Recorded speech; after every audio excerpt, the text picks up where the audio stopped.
Discovery. Are you ready to talk to Good Morning America? We are ready from Discovery. Okay, Good Morning America. Before the hour, we all get sort of blasé about firsts in space, but Monday's rendezvous of the American Space Shuttle Discovery and the Russian space station Mir was certainly remarkable. The two spacecrafts flew to within 40 feet of each other, close enough to look in each other's windows.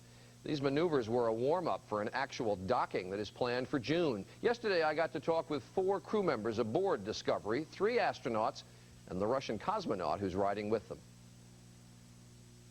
Let me start with Commander Wetherbee. We saw the pictures as the two ships approached one another, but you have to tell me about the emotions that were involved for all of you aboard.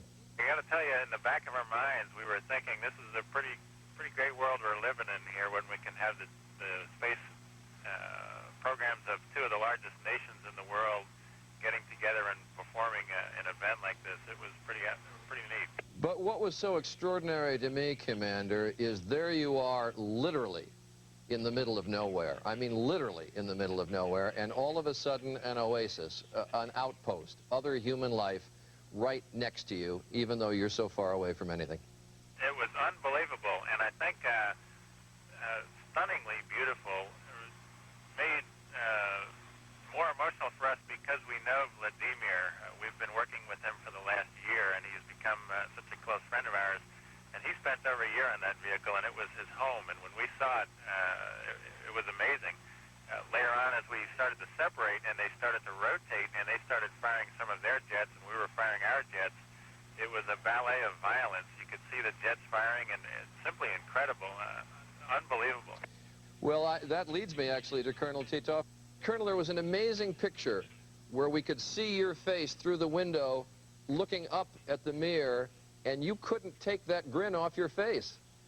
Yes, we really was very close to each other, and Alexander Viktorenko and Yelena Kondakova and Valery Polyakov show for us his faces, we show for them our faces, and we had a good conversation, and it's very nice time. It's extremely nice time. Colonel Collins, let me talk to you. You could have docked, essentially, yesterday, right? Yes, we could have docked, but practically we could not because we don't have the actual hardware to do the docking. There's the mission that will fly this summer will have a docking tunnel and a docking port that will allow them to make contact with the Russian space station. We didn't have that on our mission. We're basically just a test flight testing out the procedures for the docking mission this summer. But what was so extraordinary to me is that that's the first time I've ever seen 2 giant machines like this flying in such close orbit. And it looked to me as if it would have been simple enough had you had the docking equipment to simply move up and actually come together. Right. There's no doubt that we would have been able to dock based on the way everything went. I did want to say that, yes, I did get a chance to look at the space station also, and it was huge. It was black and white and silver and gold, and it was just a very, very pretty sight. Mike Fold, you're a little bit off screen.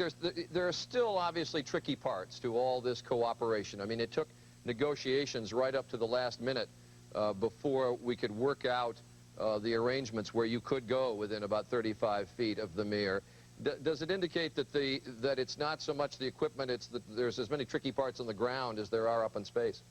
Oh, I think you put your finger on it. The major part of this mission may have been the coordination between our countries in making it come about.